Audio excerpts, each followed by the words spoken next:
No todas las vírgenes son símbolo de consuelo, no todas sus imágenes despiertan ternura, ni todas sus apariciones transmiten paz. En ciertos rincones del mundo hay figuras marianas cuya sola mención provoca escalofríos, imágenes que lloran sangre, apariciones acompañadas de catástrofes, profecías selladas, advertencias dirigidas a la humanidad. Estas vírgenes no susurran bendiciones, gritan advertencias, lloran por el futuro, se manifiestan en campos de batalla y en habitaciones cerradas, en los sueños de los niños, a veces con rostros inexpresivos, otras entre lágrimas o fuego, pero siempre cargando un mensaje oscuro, imposible de ignorar. A lo largo de la historia, estas figuras han sido veneradas por millones, pero también temidas. Se les ha atribuido la capacidad de sanar y de condenar. Se han convertido en símbolos de fe, sí, pero también en epicentros de sucesos inexplicables. En este top recorreremos 5 casos reales, 5 vírgenes registradas, aceptadas por parte de la fe católica o la devoción popular, cuyas historias no tienen nada de tranquilizadoras, apariciones documentadas, milagros dudosos, visiones apocalípticas y lágrimas que ningún análisis ha podido explicar. Este no es un top para creyentes, tampoco para escépticos, es para quienes desean mirar de frente lo que otros prefieren callar. Aquí no hay adornos, solo hechos, registros y consecuencias. Bienvenidos al top de las 5 vírgenes más misteriosas y aterradoras del mundo. Esto es Narrador Nocturno. Comenzamos.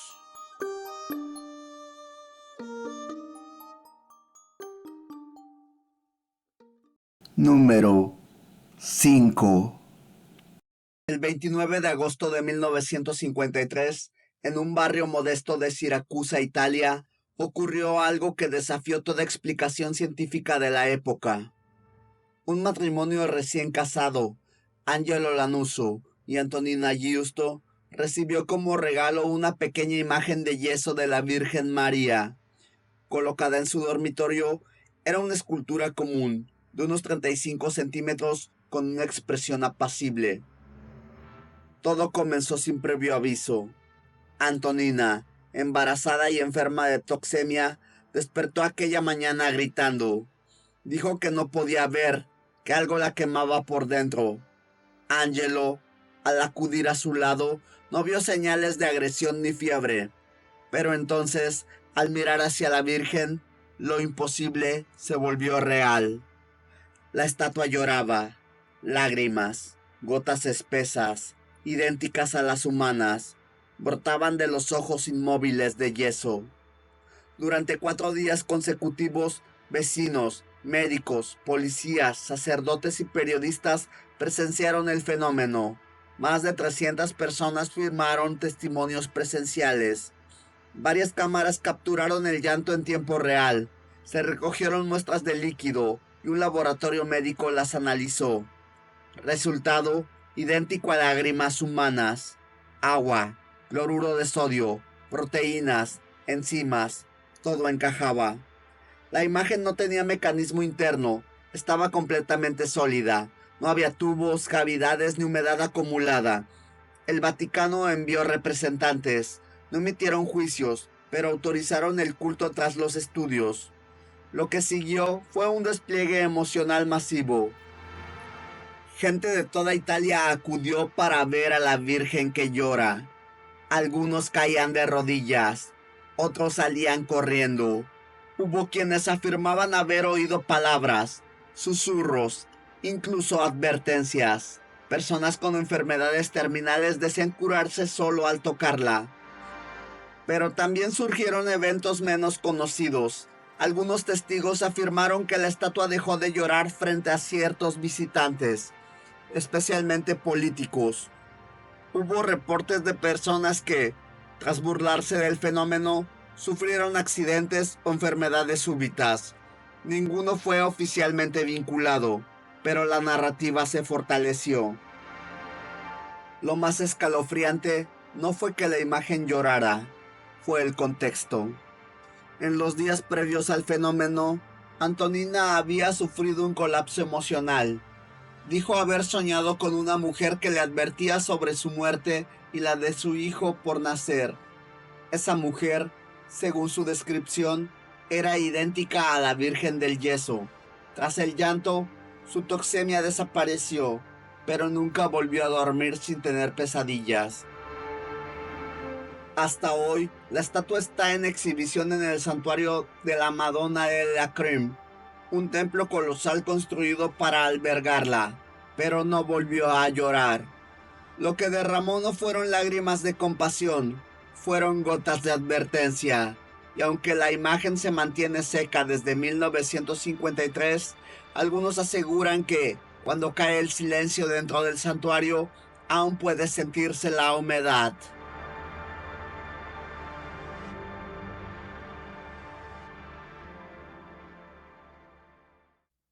Número 4. El 19 de septiembre de 1846, en lo alto de los Alpes franceses, dos niños pastores, Maximin Giraud y Melanie Calvat, afirmaron haber visto a una mujer sentada sobre una roca, llorando, con el rostro entre las manos. No vestía como una campesina local, iba cubierta de luz, con una especie de delantal dorado y una cadena alrededor de los hombros, sobre la cual colgaba un crucifijo y un martillo clavado sobre una de las manos de Cristo. La escena no era gloriosa, era desconcertante. La figura se levantó, habló con los niños y les transmitió un mensaje que, aún hoy, sigue dividiendo a los creyentes. Profecías sombrías, advertencias sobre el futuro de la humanidad y el castigo que sobrevendría si el mundo no se arrepentía. Les habló de cosechas arruinadas, hambre, guerras, herejía y la corrupción del clero. Les dijo que incluso los sacerdotes dejarían de creer. El tono del mensaje no era de esperanza, era de condena. Uno de los aspectos más perturbadores fue que la Virgen no sonreía, no bendecía, no ofrecía alivio, solo lloraba, y mientras lo hacía, afirmaba que el pueblo había profanado el día del Señor, que la blasfemia era común y que el castigo sería inevitable. Les habló de un futuro en el que Roma perdería la fe y se convertiría en la sede del anticristo. Esto último fue ocultado durante décadas. La iglesia reconoció la aparición como auténtica, pero censuró parte del mensaje. Melanie escribió años más tarde una versión extendida del secreto, afirmando que se le había prohibido compartirlo completo. Recalcó que la Virgen le había advertido de un hombre vestido de blanco, abatido entre escombros, y un eclipse total de la iglesia. Los documentos fueron archivados, pero algo siguió ocurriendo en la Salet. Testigos afirmaron haber visto lágrimas en una imagen tallada de la Virgen. Se escuchaban lamentos durante la noche, en la cima del monte donde ocurrió la aparición, y hay registros locales de visitantes que regresaron mentalmente perturbados, asegurando haber visto más allá de lo permitido. A diferencia de otras apariciones, la de la Salet no fue pensada para consolar, fue parte de una guerra. La Virgen no se mostró a místicos ni a monjas, se presentó ante dos niños sin educación, en una región montañosa, donde la pobreza era normal. Y el mensaje fue claro, la humanidad se acercaba al abismo. Hoy, la figura de Nuestra Señora de la Salet se venera en silencio. Sus estatuas suelen mostrarla llorando, pero sin consuelo. No extiende las manos, no ofrece escapatoria, solo advierte.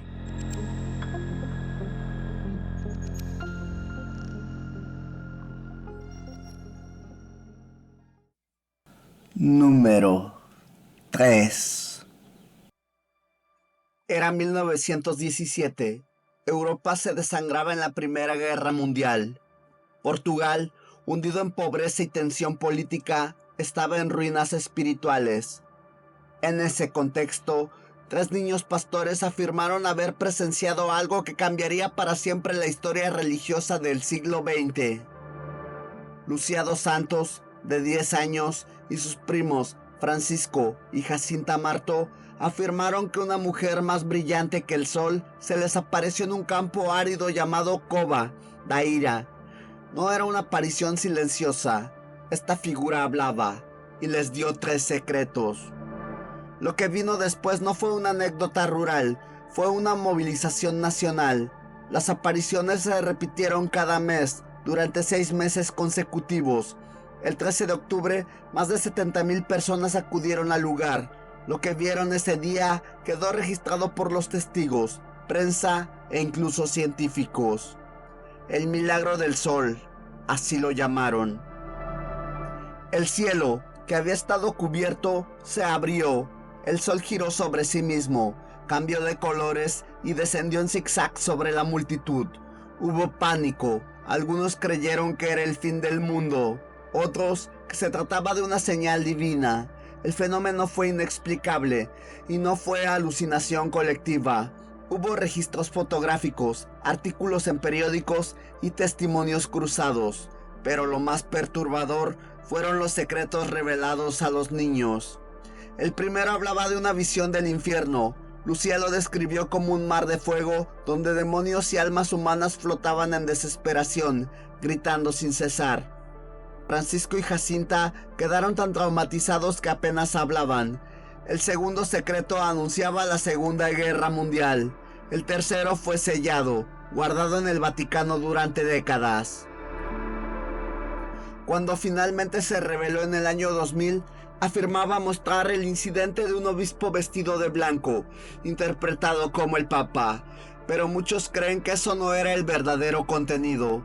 Numerosos estudiosos sostienen que el Vaticano ocultó una parte crucial, una advertencia sobre apostasía, corrupción en la iglesia y el ascenso de un poder oscuro desde dentro del clero. Lucía, la única sobreviviente, fue aislada. Pasó el resto de su vida en conventos bajo control eclesiástico estricto. Las versiones cambiaban. Algunos testigos fueron desmentidos. El mensaje fue diluido. Pero Fátima no se apagó. Aún hoy hay quienes aseguran que la Virgen sigue apareciendo en sueños, siempre el día 13, que se manifiesta en los techos de hospitales, en reflejos de ventanas, o incluso en monjas que pierden el habla tras presenciarla. Nuestra Señora de Fátima no consuela, advierte. Cada aparición fue un mensaje cifrado de advertencia, un código entregado a niños demasiado pequeños para comprenderlo. Y eso, para muchos, es lo más inquietante.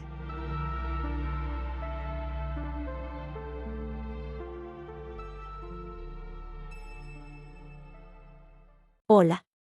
Soy el algoritmo de YouTube. Solo quería recordarte que si te está gustando el video, le des like, lo compartas con tus amigos y seres queridos. Y de paso, te suscribas al canal para que esta hermosa comunidad siga creciendo y el video llegue cada vez más lejos. Además, no olvides activar la campanita para recibir todas las notificaciones. Por último, te invitamos a que explores el canal, donde encontrarás una videoteca en constante crecimiento. Ahora, continuamos. Número 2.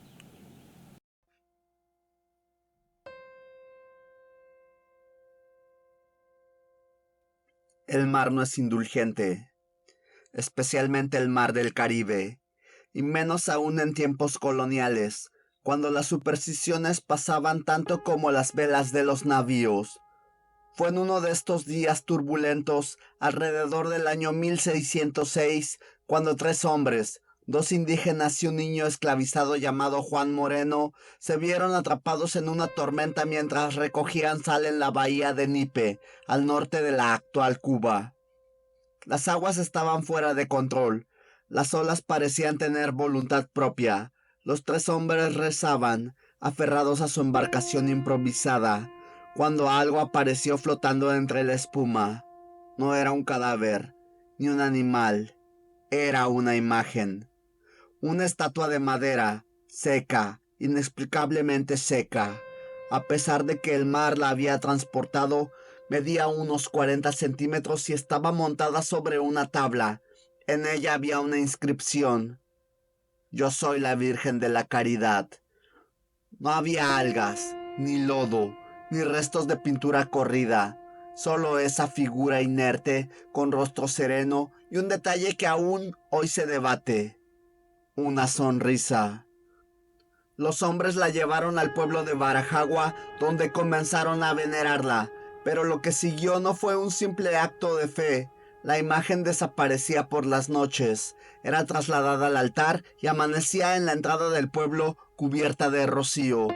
Entonces la gente comenzó a hablar que la Virgen tenía voluntad, que no aceptaba ciertos lugares, que elegía a quien se mostraba y a quien no. Se construyó un santuario en el Cobre, un pueblo minero, y allí permanece, pero los reportes no se detuvieron. Durante años, visitantes afirmaron ver la imagen llorar, a veces con lágrimas normales, otras con un líquido espeso, casi aceitoso. Los testimonios fueron recogidos por sacerdotes locales, quienes evitaron difundirlos masivamente. Se dice que en tiempos de guerra, los soldados cubanos le rezaban con miedo, no con fe, que algunos oían voces femeninas antes de que estallaran las balas, que el manto de la Virgen cambiaba de tono en las fotografías tomadas dentro del santuario. Pero hay algo más inquietante: el sincretismo. Y en la religión yoruba, la Virgen de la Caridad del Cobre está asociada con Ochun, una orisha poderosa, sensual, pero también caprichosa y vengativa.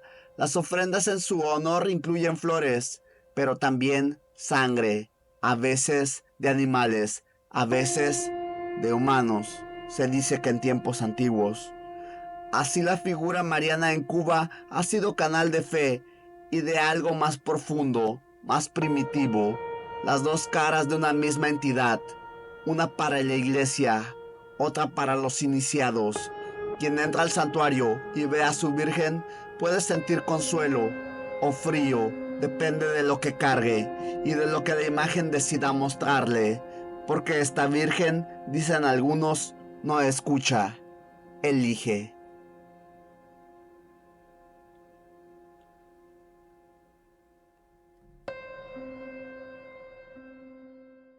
Número 1.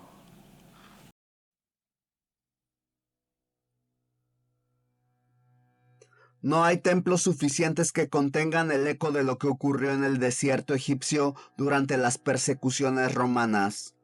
En medio del silencio abrasador, rodeado de dunas, se levantaba un palacio aislado. No era un refugio de nobles ni de comerciantes. Allí vivían 40 mujeres jóvenes, consagradas al celibato, dirigidas por una figura central, Damiana, hija de un gobernador. Renunció a todo: riquezas, poder, matrimonio. Su padre, un hombre influyente bajo el dominio del emperador Diocleciano, le había ofrecido todo, pero Damiana rechazó la vida cómoda y fundó su comunidad en lo más inhóspito del desierto. Se dice que su única petición fue vivir sola, con Dios, pero lo que sucedió allí pronto trascendió toda lógica.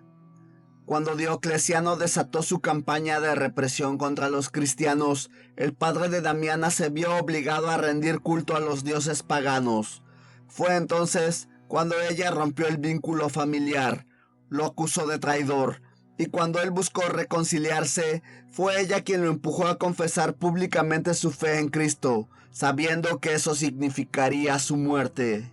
Damiana no temía el martirio, lo invocaba. Los informes eclesiásticos y relatos coptos narran que soldados romanos, al enterarse de la radicalidad de esta comunidad femenina, rodearon el palacio. Se les dio una opción: renunciar a Cristo o morir. Ninguna aceptó. Durante días la sometieron a torturas que rara vez se mencionan en las homilias: clavos, fuego, desmembramiento. Pero lo que desconcertó a los soldados fue otra cosa. Damiana no gritaba. En lugar de suplicar, recitaba salmos. Afirmaban que, tras cada sesión de tormento, su cuerpo volvía a estar intacto por las mañanas. Algunos dijeron que era una ilusión colectiva, otros que el arcángel Miguel mismo descendía para sanarla. Una noche, tras fallar todos los intentos por quebrarla, los soldados la decapitaron. Una a una, las demás vírgenes siguieron el mismo destino, sin resistencia, sin miedo. El palacio quedó cubierto de sangre, pero según las crónicas locales, ningún animal carroñero se acercó nunca al lugar, ningún ladrón osó saquear los restos. Fue sellado por la muerte y por algo más. Hoy, Damiana es considerada santa por la iglesia copta. Su figura aparece en iconos que la muestran serena, aún bajo tormento. Pero en Egipto se dice otra cosa, se dice que su espíritu no descansó, que en ciertas noches la arena del desierto cambia de color cerca del lugar donde estuvo el palacio, que hay cantos en lenguas olvidadas y luces que flotan sin fuente visible. No es devoción, es una advertencia. No fue solo martirio, fue algo más antiguo, algo que habita donde el dolor se vuelve eterno.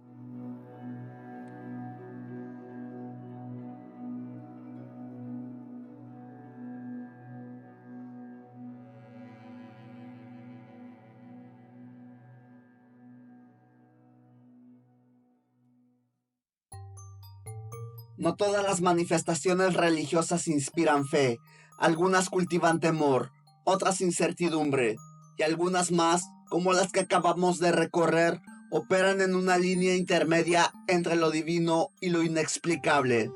Esto es Narrador Nocturno. Buenas noches.